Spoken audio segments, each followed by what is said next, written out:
Amen. Amen. Peut-être simplement, détendez-vous, faites quelques mouvements pendant que je bois un tout petit peu d'eau.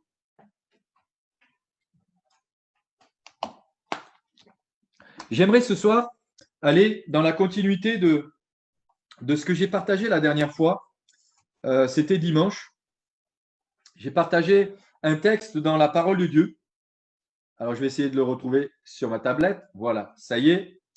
J'ai partagé un texte dans la parole de Dieu dans 2 Timothée au chapitre 1, à partir du verset 6, 7 et 8.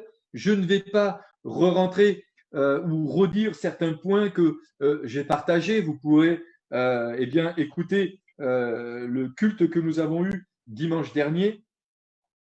Mais j'aimerais peut-être simplement relire ce texte et j'aimerais aller un petit peu plus en profondeur en ce qui concerne ce passage des Écritures. C'est l'apôtre Paul qui s'adresse à son fils spirituel, un fils qu'il a engendré dans la foi. L'apôtre Paul était un homme de cœur, un homme rempli de compassion, de miséricorde, un homme rempli de zèle, de feu, d'enthousiasme, un homme qui était amoureux de son Seigneur et de Jésus, qui avait changé sa vie sur la route de Damas. Et dans l'épître de Paul à Timothée, dans la deuxième épître de Paul au chapitre 1 et au verset 6, il nous dit, et j'aimerais que nous puissions le lire ensemble, il est dit, c'est pourquoi je t'exhorte à ranimer la flamme du don de Dieu que tu as reçu par l'imposition de mes mains. Car ce n'est pas un esprit de timidité que Dieu nous a donné, mais un esprit de force, d'amour et de sagesse.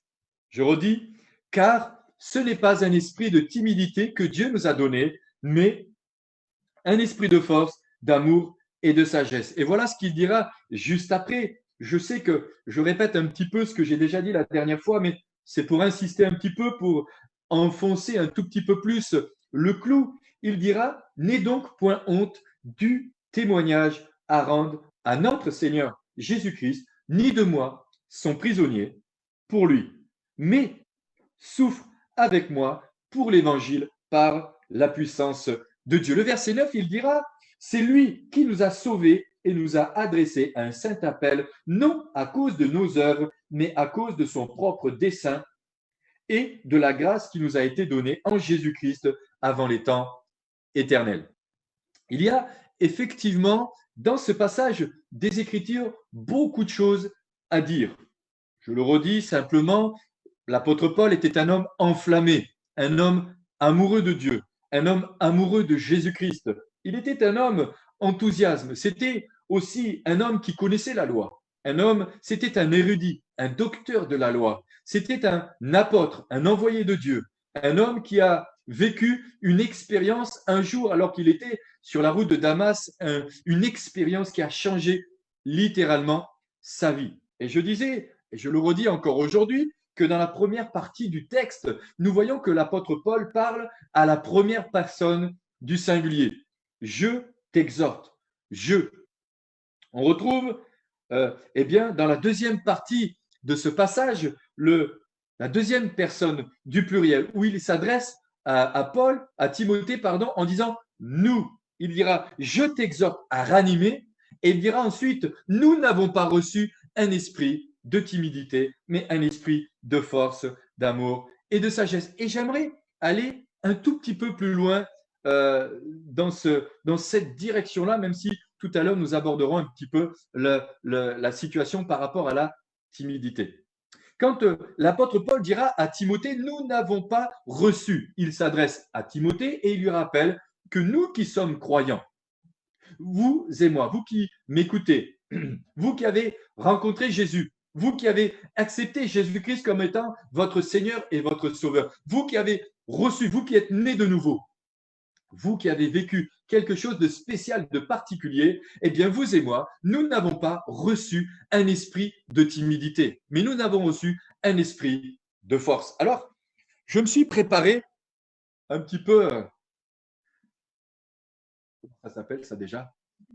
Des haltères. Heureusement que j'ai ma famille avec moi, mais quand le Seigneur nous dit que nous n'avons pas reçu un esprit de timidité, mais un esprit de force, et je me rends compte que assis, il est quand même assez lourd celui-là, mais nous n'avons pas reçu un esprit de force pour faire des haltères ou pour gonfler nos muscles physiquement, mais nous avons reçu un esprit de force, d'amour et de sagesse pour des choses bien spéciales et particulières. Alors, Dieu n'est pas contre le fait que nous fassions un petit peu de musculation pour entretenir nos pectoraux, mais quand le Saint-Esprit ou quand le Seigneur nous parle au travers de l'apôtre Paul, il nous dit que nous n'avons pas reçu un esprit de force, mais un esprit d'amour, de sagesse. En réalité, nous avons reçu un esprit de calme, de solidité. Nous avons reçu un esprit de calme, de solidité dans nos pensées. Et ça, c'est important de comprendre que nous n'avons pas reçu un esprit de force pour faire des haltères, même si Dieu n'est pas contre le fait que nous fassions du sport. Et je vous conseille, pendant ces temps de confinement, de faire un petit peu de sport, d'entretenir. Sinon, lorsque nous allons nous retrouver, nous n'allons pas nous reconnaître tellement nous allons prendre de poids.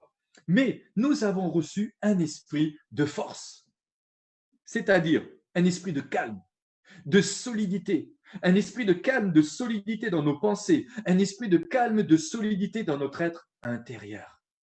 Et souvent, l'image que nous pouvons prendre, c'est l'histoire, c'est la mer.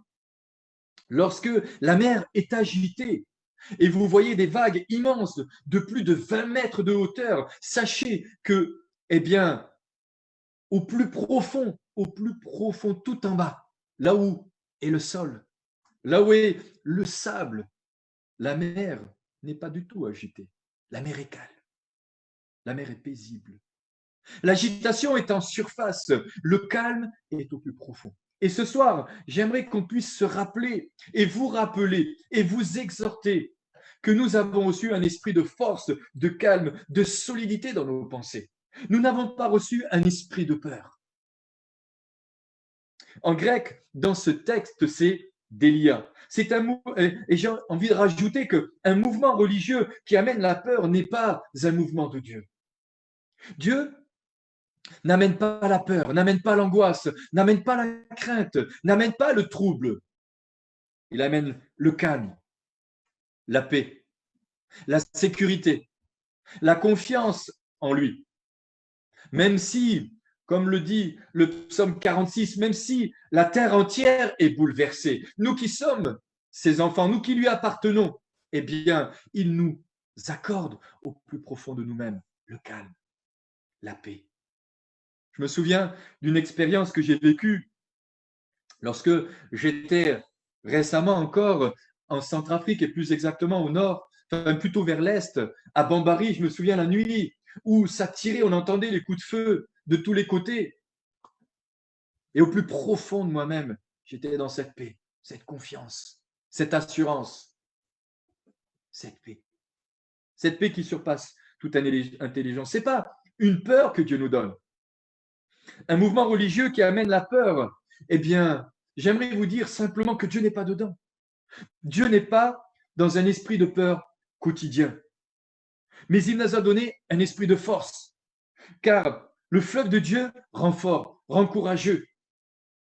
C'est pour ça que, eh bien, le Seigneur dira aussi dans Josué chapitre 1, sois fort, sois courageux. Il dira à Josué, fortifie-toi et prends courage. Ne t'ai-je pas donné cet ordre? Fortifie-toi et prends courage. En réalité, il lui dit, sois fort, sois courageux, sois déterminé dans ton être intérieur. Ne te laisse pas déstabiliser par les événements, par les circonstances, par la peur qui voudrait t'envahir. Mais reste confiant dans ce Dieu. Rappelle-toi que Dieu t'a envahi de son esprit, il t'a rempli de son esprit, de cet esprit de force, de ce fleuve de vie qui rend fort, qui rend déterminé. Un esprit de force. J'aime aussi, eh bien, ce texte dans Juge au chapitre 14. Je relisais ça encore récemment, Juge chapitre 14 et au verset 6, où il est parlé d'un homme, Samson. Pour ceux qui connaissent, beaucoup connaissent l'histoire de Samson et Dalila. Et pas Dalila, hein. Pas Dalida, pardon, mais Dalila. Samson et Dalila. C'était pour vous détendre un tout petit peu. Mais cet homme, rempli de force, et à un moment donné dans sa vie, alors qu'il avait été rempli de l'Esprit de Dieu, Il est dit qu'il était tout étonné de la force qui était en lui. Parce qu'en réalité, ce n'était pas une force humaine, c'était une force divine. C'était la force de Dieu qui était en lui. Regardez ce que dit Juge chapitre 14 et au verset 5, il est dit, Samson descendit avec son père et sa mère à Timna et ils arrivèrent aux vignes de Timna. Or, tout à coup, un jeune lion rugissant vient à sa rencontre. Alors, comme ça, peut-être vous avez déjà entendu un lion rugir, mais pour avoir discuté avec des missionnaires qui ont vécu dans la brousse, même si moi j'ai déjà vécu dans la brousse, j'ai pas eu le privilège d'entendre un lion rugir. Mais j'aimerais me permettre de vous dire, peut-être que vous l'avez entendu dans un zoo, mais encore, un lion qui rugit dans un zoo, dans une cage, c'est une chose. Mais un lion qui rugit dans la savane, c'est autre chose. Et pour avoir discuté avec certains missionnaires qui ont eu, je ne sais pas si je peux dire la grâce, le privilège d'entendre un lion rugir, me disaient que à ce moment-là, tous les animaux se mettent à hurler, à pleurer. Il y a une crainte comme une espèce de crainte qui s'abat sur tous ceux et celles qui l'entendent. Et cet homme, Samson, entend ce lion rugir. Et lui, au lieu de paniquer, d'avoir peur, voici ce qu'il va faire. Voici ce que dit le verset de Juge chapitre 14 et au verset 6. Il dira, l'Esprit de l'Éternel s'empara de Samson qui, sans avoir rien à la main, déchira le lion comme on déchire un chevreau. Il ne dit pas à son père et à sa mère ce qu'il avait fait. Rien qu'avec ses propres mains, alors qu'il avait été oint par l'Esprit de Dieu, et c'est ce que vous êtes, vous et moi, a pris le lion et l'a déchiré. Imaginez un petit peu la scène. Peut-être que si nous avions été dans ce contexte-là, nous aurions peut-être pris notre jambe à nos coups et nous serions peut-être partis en courant. Mais le Seigneur, je crois qu'il veut nous rappeler que nous avons été, et c'est ce que Paul voulait rappeler aussi à Timothée, qu'il n'a pas reçu un esprit de timidité, de peur, de crainte, d'angoisse, de frayeur, mais un esprit de force. Pour affronter les situations, pour affronter ce qui pouvait le troubler. Et là, cet homme, Samson, a reçu cet esprit de force qui est l'esprit de l'Éternel, l'esprit du Dieu Tout-Puissant. Avec la force qu'il a reçue d'en haut, il a pu confronter ce lion et le déchirer. Alors, certains pourraient dire, oui, mais ça, ce sont des histoires. Mais la parole de Dieu nous dit que la Bible est la réalité. Et si Dieu a pris soin de nous laisser ces textes, c'est pour que nous puissions, nous aussi, nous rappeler, eh bien, que Dieu est avec nous et que ce Dieu est en nous. Alors, pour aller plus loin, quand il est parlé de l'esprit de force, dans ce texte, eh bien, en grec, c'est dynamis, une force qui propulse, une force qui dynamise, une force qui est une dynamo. Waouh! Une force qui est une dynamo, une puissance, une force qui propulse, pas une force qui me permet simplement de faire des exercices physiques, mais une force qui me propulse en avant, qui me permet d'affronter les situations, qui me permet d'être plus que vainqueur dans ce que je traverse, qui me propulse vers l'avant. Et je crois, bien aimé, que ces temps sont des temps tellement particuliers qu'il faut en profiter. Parce que je crois qu'il y a des bonnes choses qui vont arriver derrière. Je crois profondément. C'est une force qui donne des capacités au-delà des forces humaines. Et quand je repensais à ce texte, c'est vrai que la parole de Dieu nous dit qu'il ne nous tentera jamais au-delà de nos forces. Et parfois, lorsque nous traversons des situations, nous pouvons nous dire, mais Seigneur, je n'ai plus la force. Et puis on continue à avancer et on se rend compte que Dieu nous a donné cette force nécessaire et le courage nécessaire pour avancer. Récemment encore, je parlais avec une bien-aimée qui est passée par tellement d'opérations et qui me disait, mais j'avais tellement l'impression que Dieu m'a amené au-delà de tout ce qui était humain, au-delà de tout ce que j'étais capable de supporter. Bien-aimé, vous qui m'écoutez, vous qui peut-être m'écoutez pour la première fois, ce Dieu de gloire, ce Dieu puissant est capable de vous revêtir aussi à vous de cette force qu'on ne peut pas expliquer, mais qui donne des capacités au-delà de la force humaine. Et puis, il dira encore, revêtu de force, d'amour, de sagesse. Dans ce texte, l'amour, c'est l'amour agapé, cet amour qui se donne, cet amour, eh bien, qui se donne l'un à l'autre. Et j'aimerais aussi vous exhorter à vous encourager les uns et les autres. Cet amour qui nous amène plus loin. Alors j'ai sauté mon texte, j'ai parlé de l'amour avant de la sagesse. Je reviens d'abord à la sagesse et je finirai par l'amour. Un esprit de force, d'amour et de sagesse. Sagesse en grec, c'est sophronismo. Alors, excusez-moi, ma prononciation est, c'est vrai, je me suis dit que j'aurais pu peut-être vous l'écrire pour que vous faire un petit PowerPoint, mais ce sera pour la prochaine fois. Tout ça pour dire que c'est une maîtrise de soi, le contrôle de soi. Et ça nous ramène encore dans les livres des Galates, où il est parlé de la maîtrise de soi, le fruit de l'esprit que Dieu nous accorde. Et dans ces temps, eh bien, Dieu nous donne la sagesse, non seulement pour savoir ce qu'il faut faire, mais aussi pour se maîtriser. La maîtrise de soi. Et combien nous avons besoin de maîtrise. Nous avons besoin que Dieu nous donne sa maîtrise, la maîtrise de soi. Qui nous donne la maîtrise dans nos pensées, qui ramène encore à une pensée solidifiée, entière. C'est le contrôle de soi par le souffle de Dieu. C'est la modération, la sobriété. Et pour aller encore un petit peu plus loin, simplement il nous a revêtus et il nous revêt de cet amour qui est agapé. L'amour agapé, cet amour qui se donne, qui se livre. C'est cet amour que Jésus nous a montré lorsqu'il s'est offert en sacrifice il y a plus de 2000 ans.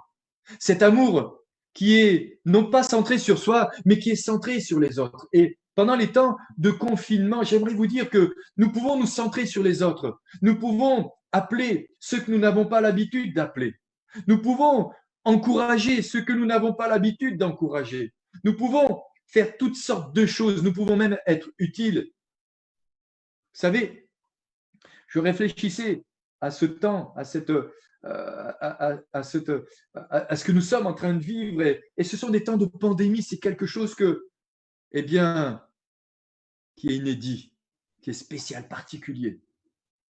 Mais quand nous regardons le nombre de personnes qui vivent actuellement dans la solitude, chers frères et sœurs, chers amis, vous qui faites peut-être partie de l'église de l'Épi, ou vous qui peut-être nous écoutez pour la première fois ce soir, vous qui peut-être nous avez rejoints, vous êtes d'autres églises et vous nous avez rejoints, soyez d'abord les bienvenus. Mais j'aimerais vous dire, vous qui peut-être êtes seul, eh bien, n'hésitez pas à nous envoyer un petit courriel et nous prendrons contact avec vous. Peut-être vous qui n'avez pas l'habitude, eh bien, d'appeler des personnes, appelez les personnes qui sont isolées. Combien de personnes sont isolées actuellement? Appelez peut-être des personnes qui sont dans votre entourage. Appelez des personnes qui se retrouvent seules. Des personnes qui ne savent pas à qui parler. Vous savez, on ne mesure pas combien la solitude est une souffrance. J'aimerais vous dire, l'être humain a besoin de plus que de la nourriture. C'est bien, il faut qu'on soit nourri et c'est indispensable. Pour notre bien-être, c'est indispensable. Mais l'être humain, il a aussi besoin de contact, de relations. Il a besoin de sentir de l'attention, il a besoin de se sentir aimé, il a besoin d'aimer, il a besoin de se sentir aimé. L'être humain a besoin qu'on lui parle. La Bible, elle dira aussi dans la Genèse au chapitre 2 et au verset 18, « Il n'est pas bon que l'homme soit seul. » Alors, bien sûr, ce texte, nous le connaissons et souvent on fait référence à l'homme qui ne peut pas rester seul et qui a besoin d'une femme pour s'épanouir et vivre. Mais ce n'est pas simplement que dans ce domaine-là. C'est aussi, l'homme ne peut pas vivre seul. L'homme a besoin de relations. Il y a eu des essais qui ont été, des essais, il y a toutes sortes de tests qui ont été faits. Je ne sais pas comment je pourrais dire un petit peu ça, mais des personnes ou des enfants qui étaient en couveuse et qui n'avaient jamais, eh bien, j'allais dire, quelques mots d'encouragement ou quelques attentions d'amour. Eh bien, ces enfants, en règle générale, avaient plutôt tendance à se laisser mourir. Et des personnes qui recevaient de l'affection, de l'attention, eh bien, ces personnes étaient plutôt du genre à se battre. D'ailleurs, j'écoutais encore récemment, non pas si récemment que ça quand même, mais des personnes qui sont seules et qui ont des animaux, eh bien, des tests ont été faits en disant que, eh bien, ces personnes avaient, dans la maladie, avaient plus un envie de s'en sortir que d'autres qui n'avaient pas ni d'attention, ni de personnes, ni d'animaux qui étaient avec eux. Alors, je ne veux pas trop rentrer trop dans les détails, j'aimerais dire simplement que, eh bien, il n'est pas bon que l'homme soit seul. Si vous êtes seul, prenez contact avec nous. Et vous, Église Épi, prenez contact avec ceux de votre entourage, peut-être avec ceux que vous n'avez pas l'habitude d'appeler. Ces temps sont des temps où, effectivement, nous ne pouvons pas nous retrouver dans le même lieu, dans le même endroit. Nous sommes séparés, nous avons des distances physiques à cause de ce qui se produit. Mais il doit y avoir quand même un rapprochement, un accompagnement, un rapprochement aussi humain et spirituel. Et c'est ce que nous voulons faire. J'aimerais, pour aller encore un petit peu plus loin, il est dit à qu'il est doux pour des frères de demeurer unis ensemble, car c'est là que Dieu envoie la bénédiction. Nous pouvons être ensemble, même si nous ne sommes pas dans le même lieu. Si vous appartenez à l'église de l'Épi ou si vous souhaitez que quelqu'un vous téléphone pour un échange, un partage ou bien que quelqu'un prie pour vous, prenez contact avec nous. N'hésitez pas. Prenez contact avec nous. Et nous ferons un plaisir de vous rappeler. Alors bien sûr, s'il y a des millions de personnes, on va se débrouiller, mais prenez contact. Un coup de fil, une prière, on pourra. Alors, pour aller encore un tout petit peu plus loin, je vois que le temps passe relativement vite. J'aimerais simplement pour finir dire que Paul a dit à Timothée, ce n'est pas un esprit de timidité que nous avons reçu, mais un esprit de force. Alors, qu'est-ce que la timidité? La timidité, c'est un manque d'audace, de vigueur, d'action, de pensée. La timidité, c'est un manque d'assurance dans une société. Et j'aimerais vous dire, eh bien, lorsque Paul lui a dit, c'est pas un esprit de timidité que nous avons reçu, mais il dit juste après, n'aie point honte du témoignage à rendre. Et j'aimerais vous dire que tu as reçu un esprit de force pour rendre témoignage de ce que Jésus veut faire dans la vie de ceux qui ne connaissent pas Jésus. Tu as reçu cet esprit de force pour rendre témoignage, pour dire à ceux qui t'entourent que Jésus les aime, que Jésus est mort à la croix, qu'il est ressuscité, qu'il a donné sa vie pour chacun de nous, et que si nous lui donnons notre vie, alors il veut se révéler à nous. Timidité. La timidité, c'est l'effacement, l'hésitation.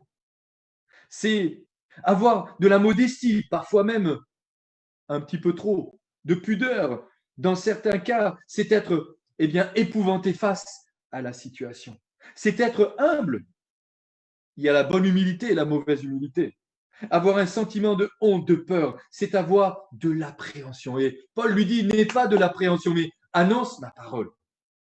Annonce le message de l'évangile. Ce pourquoi, eh bien, nous avons été appelés. C'est pour ça qu'il le dit un petit peu plus loin. Nous avons été appelés à annoncer le bon message de la parole de Dieu, le message de l'évangile. Sois pas gêné, sois pas indécis. C'est aussi avoir de la prudence. Qu'est-ce que la timidité? Il y a la timidité, c'est se sentir rougir. Par exemple, quand, eh bien, nous prenons la parole à l'école et quand je réécrivais cela et je relisais mes notes, je me suis dit que je ne sais pas si réellement, quand je prenais la parole en classe, je devenais tout rouge. Je vois mes filles qui rougissent. Timidité. Soyons pas timides. La timidité, c'est aussi murmurer parce qu'on craint le regard ou la pensée des autres, de nos voisins. C'est ça la timidité. La timidité, c'est ne pas oser dire ou faire parce qu'on se dit qu'on n'en est pas capable. Tu es capable et tu peux. Peut-être tu connais Jésus depuis pas très longtemps. Partage ce que tu vis. Partage. Peut-être tu n'oses pas dire oh, je vais partager ces vidéos parce que ouais, mon pasteur ou nos pasteurs, ce qu'ils disent, ou partage. Tu ne sais pas ce que Dieu peut faire. N'aie pas honte. Ne crains pas. Ne dis pas je ne suis pas capable d'appeler mon voisin. J'ai pas assez d'expérience dans la foi pour dire que Jésus les aime. N'aie pas honte. Fais-le. Alors, on parle aussi de timidité maladive. Elle s'appelle aussi timidité pathologique. La timidité maladive est une forme sévère de timidité dans laquelle toutes les relations humaines vont être évitées. Toutes les relations humaines vont être évitées. Et puis, on parle aussi, ceci est inévitablement une source de souffrance pour la personne qui l'a subi. Pendant ces temps, ne te laisse pas séparer des autres. Partage. Rends témoignage. Continue à partager ta foi. Aime le Seigneur Jésus de tout ton cœur, mais partage aussi. Comment se manifeste la timidité? La timidité, elle se manifeste de diverses manières. Alors, je ne sais pas si Timothée avait tendance à rougir. On sait que Timothée était tendance à être un homme un peu fragile. La timidité est un trouble qui se manifeste lorsqu'on entre en contact avec les autres personnes. C'est ce que je disais. Elle se traduit par diverses manières, par une grande gêne, par un manque de confiance en soi. La timidité est un sentiment d'insécurité et elle se traduit par la peur. Un manque de confiance en soi. Et quand on revient un petit peu à ce que Paul a dit juste avant, il lui a dit, tu as reçu un esprit de force. Oui, tu as reçu un esprit de force. Pas de timidité, pas de peur, pas de crainte, pas d'insécurité. Quels sont les symptômes de la timidité? Sensation de peur. Oh, je ne vais pas faire ça. L'inquiétude, la panique ou le malaise. Des palpitations, le cœur qui bat. Je ne sais pas si ça vous arrive parfois, si vous devez prendre la parole ou suivant les relations ou le contact avec les personnes que vous devez avoir. D'un coup, vous avez le cœur qui s'emballe. Des sueurs, les mains qui sont toutes moites. J'allais dire les pieds poites. C'était pour vous détendre un peu. Des bouffées de chaleur. Des fois, on devient tout rouge. On se sent tout coincé. Ça me rappelle un petit peu lorsqu'on a commencé à faire les vidéos en direct, je me sentais tout mal à l'aise. Bon, rassurez-vous, ça n'a pas duré trop longtemps. Quelques symptômes encore. Souffle coupé, la bouche sèche, sensation d'étouffement, douleur dans la poitrine, nausée. Vous allez dire, mais qu'est-ce qu'il nous raconte ce soir? Eh bien oui, n'ayons pas peur, n'ayons pas honte, ne soyons pas timides, annonçons le message de l'Évangile. Souvent, je raconte ce témoignage, et pour ceux qui le connaissent, excusez-moi, mais j'aimerais simplement vous rappeler ce que j'ai vécu un jour, il y a quelques années en arrière. J'avais rencontré Jésus depuis pas très longtemps. J'habitais encore dans le sud de la France. Et puis, c'est vrai que certains me disaient, mais toi, tu es toujours en train de parler de Jésus. Alors, c'est comme ça. Hein. Jésus avait tellement changé ma vie. Ma vie avait été tellement bouleversée que même mon propre père dira ou disait toujours, avant il parlait que de foot, maintenant il nous parle que de Jésus. Mais je me souviens, alors que je me suis retrouvé à la poste, vous allez me dire, c'est un petit peu difficile en ce moment, mais pour rendre ce témoignage, j'étais à la poste et voilà que mon voisin juste du dessus arrive. Et je me suis dit, ah ben tu vas pas encore sauter sur quelqu'un si tu lui parles encore du Seigneur. Et puis je sais pas, j'ai laissé passer l'occasion, je me suis laissé arrêter par certaines pensées qui sont arrivées, certaines timidités peut-être. Mais ce qui m'a marqué, c'est que quelques jours après, cet homme a eu un accident de voiture et est mort. Aujourd'hui, ça fait au moins 30 ans. Cet épisode de ma vie, cette expérience de ma vie me marque encore aujourd'hui. Et je me dis que toutes les fois où j'ai l'occasion de rendre témoignage, de partager ma foi, quelles que soient les circonstances que je peux traverser, que ce soit par téléphone, que ce soit par SMS, que ce soit par peu importe la manière. Paul dira encore, toujours à Timothée, il viendra un temps où les hommes ne supporteront plus la saine doctrine, mais ayant la démangeaison d'entendre ce qui leur est agréable, ils se donneront une foule de docteurs. Mais toi, sois sobre, fais l'œuvre d'un évangéliste, remplis bien ton service, ton ministère. Jésus a dit, vous serez mes témoins. Pour conclure, comment faire pour vaincre la timidité? Premièrement, évidemment, priez. Prions, priez. Mais cherchons des occasions aussi pour partager. Soyez patients et persévérants. Ne vous découragez pas. Peut-être vous êtes en train d'écouter, vous me dites, oh non, mais moi, de toute manière, je ne peux pas. Mais si tu peux, tu as été revêtu de cet esprit de force. Annonce l'évangile. Tu ne sais pas demain qu'est-ce qui va se produire. Tu ne sais pas ce qui peut se passer demain. Combien sont déjà partis? Combien ont été guéris? Et merci Seigneur et gloire à Dieu. Mais tu ne sais pas ce qui peut se passer demain.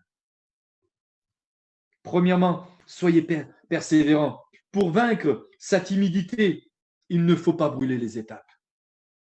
Deuxièmement, agissez progressivement. Ne vous exposez pas à des situations qui vous effraient le plus. N'allez pas essayer de rendre témoignage à la personne que vous savez qui est la plus réfractaire, bien que Dieu a tellement d'humour. Je me souviens à l'armée. Eh oui, j'ai fait l'armée. Je me suis dit, mais je ne peux pas leur parler du Seigneur à ces personnes. Et puis c'était celui à qui a été le plus réceptif. Certains même, j'ai pu avoir l'occasion de lire la Bible. Peut-être tu peux appeler quelqu'un et lui dire, est-ce que ça te dirait que je te lise la Bible? Bien-aimés, pour conclure, troisième point, soyez indulgents avec vous-même. Comprenez votre timidité. Apprenez à vous aimer. Concentrez-vous sur les autres. Ne vous conformez pas aux autres. Acceptez le rejet. Trouvez vos points forts. Pour finir, j'aimerais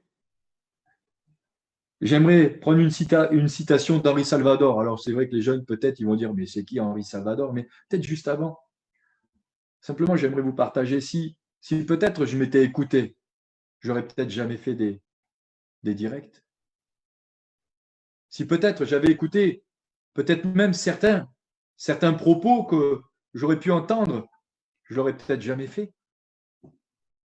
Mais ce qui compte le plus, c'est pas ce que mes oreilles ont entendu ou ce que l'ennemi voudrait me dire. Ce qui compte le plus, c'est ce que je crois qu'il est juste de vous dire encore ce soir. Je veux vous encourager. Vous avez reçu un esprit de force, pas un esprit de timidité. Alors Henri Salvador, il a dit quelque chose qui m'interpelle et je vais vous le lire. Je suis d'une grande timidité, Henri Salvador. Bon, pour les aînés, vous savez de qui je parle. Hein. Mon métier m'aide à la combattre. Aujourd'hui encore, je suis incapable de rentrer seul dans un salon de thé. Il n'y a que sur scène où je suis content qu'on me regarde. Il n'y a que sur scène que je suis content qu'on me regarde. Henri Frédéric Amiel a dit dans son journal, il a écrit dans son journal intime le 3 février 1854, je pense que personne n'était là. L'indifférence du solitaire n'est qu'une leurre qui cache la timidité. Tu dois t'habituer au public, ne plus le craindre pour pouvoir l'aimer et lui être utile. Je trouvais ça très intéressant. N'avoir plus d'illusions sur lui pour n'avoir ni désappointement ni anxiété.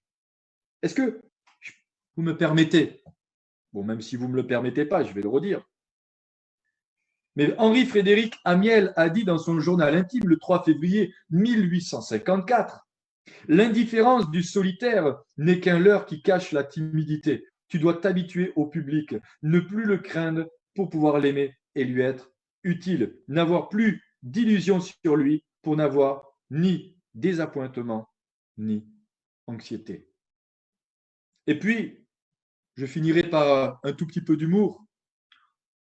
Raymond DeVos. Ah, c'est pas, vous allez me dire, pour certains, ce n'est pas vraiment des références, mais bon, c'est Raymond DeVos. Hein. Josué, tu me pardonnes, j'espère. Hein. Mais, comme dirait quelqu'un, pauvre pécheur que je suis. Raymond DeVos a dit en 1971, « Ma femme est d'une grande timidité, et moi aussi d'ailleurs. Je suis timide. Ma femme et moi, quand on s'est connus, on était tellement timides qu'on n'osait plus se regarder. Maintenant, on ne peut plus se voir. » Je peux le redire. Je rigole parce que ça fait rire ma femme et du coup, ça fait rire ma fille. Mais n'empêche que j'ai trouvé ça tellement, tellement souriant. Ma femme est d'une grande timidité et moi aussi d'ailleurs. Je suis timide. Ma femme et moi, quand on s'est connus, on était tellement timides qu'on n'osait pas se regarder. Maintenant, on ne peut plus se voir. Bien-aimés, soyez forts. Laissez l'Esprit de Dieu vous remplir encore de sa présence. L'Esprit de Dieu vous toucher. Et peut-être je ferai juste un dernier appel avant de finir. J'aimerais simplement inviter tous ceux et celles qui n'ont pas rencontré Jésus à accepter Jésus dans votre vie.